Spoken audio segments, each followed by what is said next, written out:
سکھاتا ہے۔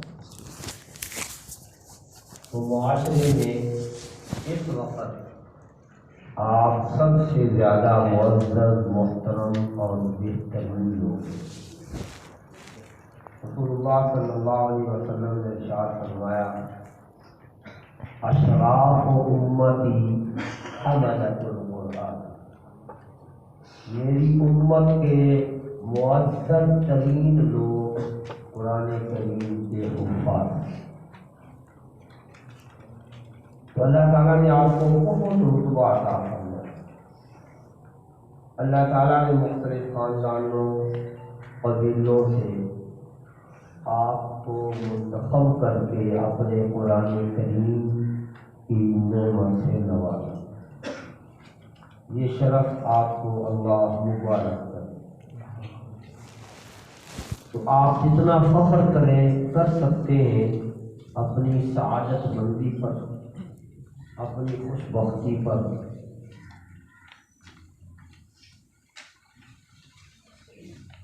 پیارے طلبہ کرام، آپ کا رتبہ اور شرف جتنا بڑا ہے،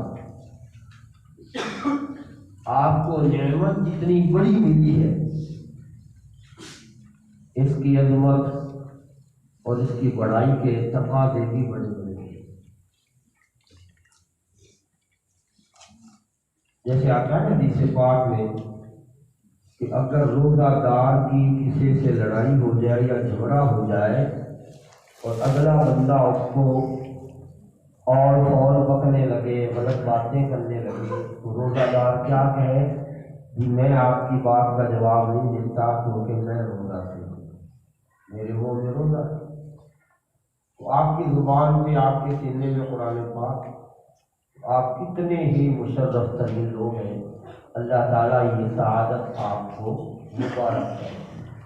کیونکہ ذمہ داری بڑی ہے تو آپ کو ذمہ داری کو نبھانے کے لیے محتاط ہونا ہوگا، اور پھر آگے چل کے رتبے ہی رتبے آپ کے لیے۔ یہ تھوڑا شرف ہے کہ جب تراویح کی باری آئے گی اتنا مجموعہ کھڑا ہے، ایک چھوٹا سا حافظ صاحب مصلی پہ کھڑا ہو جائے گا، اب وہ اللہ اکبر کہہ رہا ہے، رکوع کر رہا ہے، سجدہ کر رہا ہے، پچھلے سارے چھوٹے بڑے امیر غریب سارے اس کے پیچھے پیچھے چل رہے ہیں۔ یہ امام مقتدیٰ بن گیا۔ تو جس طرح ہر کام کے آداب ہوتے ہیں، ایسے ہی آپ چونکہ تراویح میں امام بنیں گے تو کچھ امامت کے بھی آداب ہیں۔ میں پڑھ کے سنا رہا ہوں، آپ دھیان سے سنیں گے، اس کی جو تشریح ہوگی وہ بھی عرض کر دیں گے۔ جن طلبہ کرام کو کتاب مل گئی وہ یہ انہی کی ہے، سنبھال کے رکھیں گے، آج بھی، کل بھی، پرسوں بھی، ویسے بھی پڑھتے رہیں گے۔ جن کو نہیں ملی انشاءاللہ بھی ہم کروا لیں گے، آج نہیں تو کل ضرور انشاءاللہ مل جائے گی۔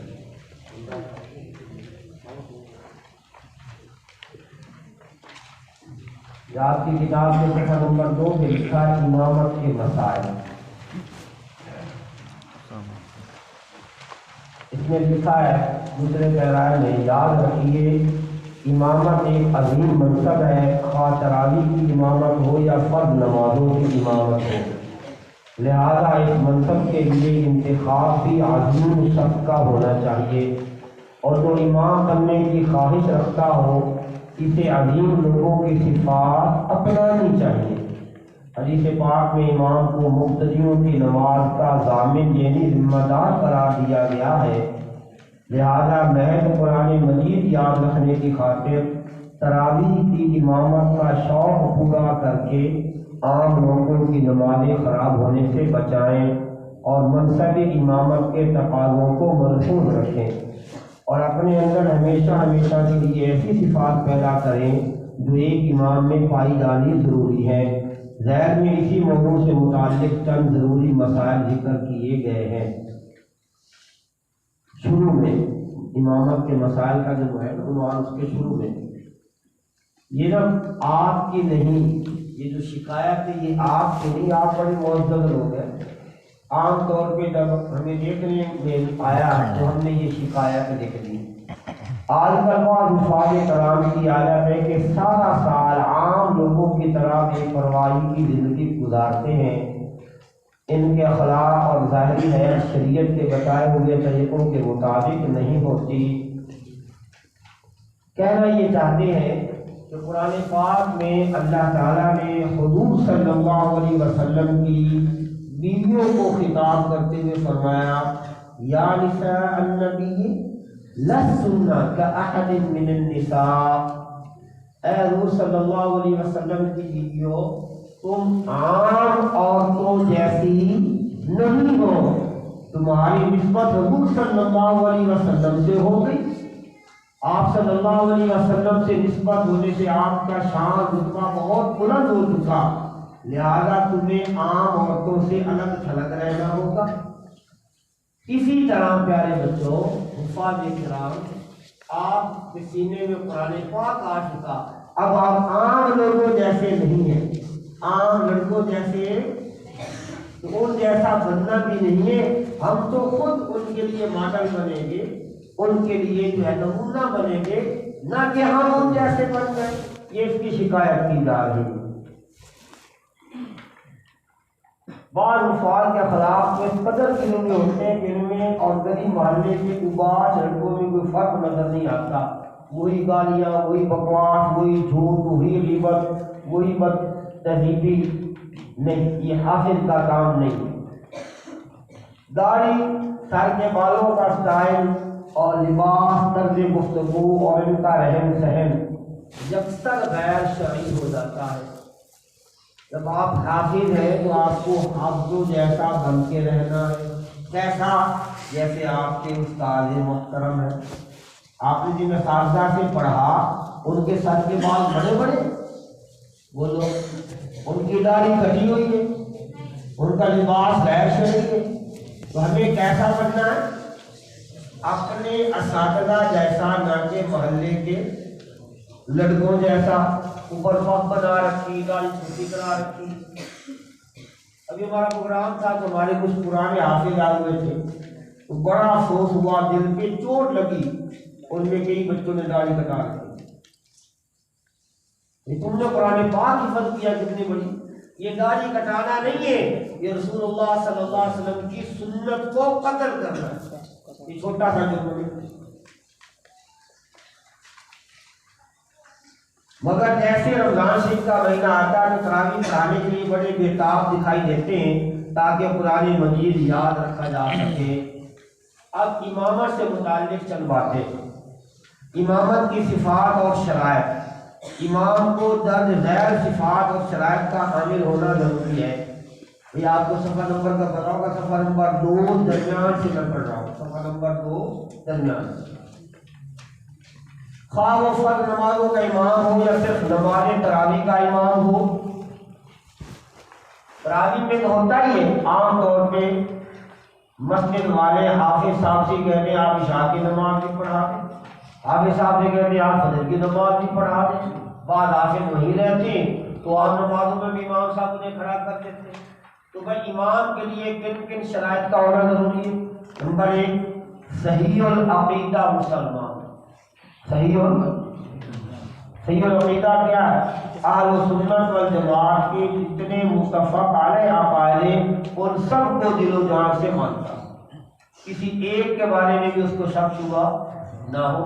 مزید عقائد کا یہ وقت نہیں عقائد کی بحث کرنے کا، تو عقائد آپ سنتے پڑھتے رہتے ہیں، مزید پڑھ لینا۔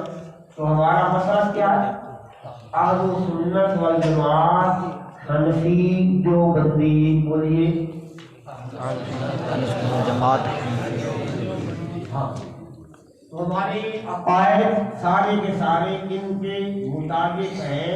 اتنی بات بھی آپ کے لیے کافی ہے کہ جو اہل سنت والجماعت، حنفی، دیوبندی عقائد میں سب کو دل و جان سے تسلیم کرتا ہوں۔ نمبر 2، عاقل ہو، سمجھدار ہو، باشعور ہو۔ نمبر 3، بالغ ہو۔ یاد رکھیے اگر کوئی بچہ بالغ نہیں ہوا تو اس کا تراویح میں امام بننا بھی درست نہیں، اس کے پیچھے نماز نہیں ہوگی، اور فرض نمازوں میں بھی نہیں۔ بالغ ہونے کی عمر عموماً جو ہے وہ 15 سال یا اس سے زیادہ ہے۔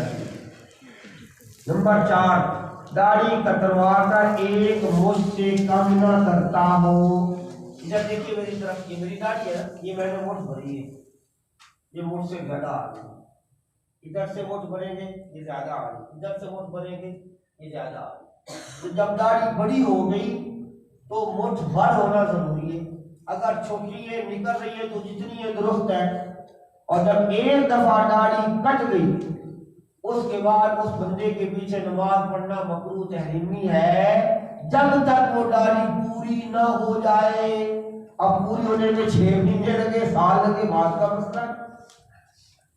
اتنے پیاری سی بات ہے پیارے بچوں، داڑھی بھاری ہے وزنی ہے تو اس کو پتا ہے، بولو نعوذ باللہ من ذالک، کیا ہمیں اچھی نہیں لگ رہی تو پھر چھوٹی کیوں کرا رہے؟ کس کو خوش کرنا چاہتے ہیں؟ داڑھی چھوٹی ہو گئی اللہ راضی ہوگا؟ ناراض ہوگا۔ اللہ کے نبی راضی ہوں گے؟ ناراض ہو گئے۔ اساتذہ راضی ہوں گے؟ ناراض ہو گئے۔ دیندار لوگ راضی ہوں گے؟ ناراض، یہ تو ہو گئے ناراض۔ تو راضی کسے کیا؟ جانتے ہو نا اسے؟ کیا نام ہے اس کا؟ شیطان۔ اور شیطان کہتا کیا ہے؟ سوائے ذل و رسوا کرنے کا اس کا کوئی کام ہے؟ لہٰذا یہ حرکت کبھی بھی نہ کرنا، کبھی بھی نہ کرنا، بہت بڑی غلطی ہے۔ ایک دفعہ ہو جائے گی پھر کبھی نہیں، اس سے چھٹکارا، بہت بڑی غلطی ہے۔ تو داڑھی کا خوب حفاظت کرنا۔ عام طور پہ دیکھنے میں آ رہا ہے کہ جیسے بچہ درسگاہ سے فارغ ہوتا ہے، خود مختار ہوتا ہے، کالج میں چلا گیا، اسکول میں چلا گیا، کاروبار میں چلا گیا، دکانداری میں چلا گیا، کے ساتھ اس کا حلیہ عام لوگوں جیسا بن جاتا ہے۔ آپ کو پتا ہے نا داڑھی رکھ کے آپ کا حلیہ کس سے ملتا ہے؟ حضور صلی اللہ علیہ وسلم سے، اور آپ صلی اللہ علیہ وسلم کا حلیہ اللہ تعالیٰ کو سب سے زیادہ پسند ہے۔ اچھا، بقدر ضرورت مسائل شریعہ کا، خصوصاً طہارت اور نماز کے ضروری مسائل کا علم ہو۔ خود اس نے وضو کیا ہوا، غسل فرض ہوا تھا تو وہ کر چکا ہے، اور امامت کے لیے نماز کی شرائط ارکان اس کو آتے ہیں تاکہ اس کی اپنی نماز درست ہو۔ پیچھے آپ نے پڑھا کہ امام ضامن ہے، اور ضامن ہونے کا مطلب کیا ہے کہ جیسی نماز امام کی ہوگی ویسی نماز مقتدیوں کی۔ اگر امام کی نماز ہوئی نہیں ہے تو مقتدی پیچھے 10 سے 50 سے 100 کسی کی نماز ہے۔ تجوید کے ساتھ قرآن مجید پڑھ سکتا ہو، ماشاءاللہ آپ تو تجوید کے مطابق قرآن پڑھتے ہیں۔ مزید باتیں آپ کو ساتھ بتاتے رہتے ہیں، یہاں بھی انشاءاللہ یہ باتیں ہوں۔ حضور صلی اللہ علیہ وسلم کی سنت کا اتباع کرنے والا، کھانے میں، پینے میں، نماز میں، باقی معاملات میں کوشش کریں کہ میں آپ صلی اللہ علیہ وسلم کی سنت کے مطابق، تو آپ کے ساتھ وقت فوقت طلاق کی باتیں بتاتے رہتے ہیں۔ کبیرہ گناہوں سے بچتا ہو۔ کس سے بھائی؟ کبیرہ گناہ کیا ہے؟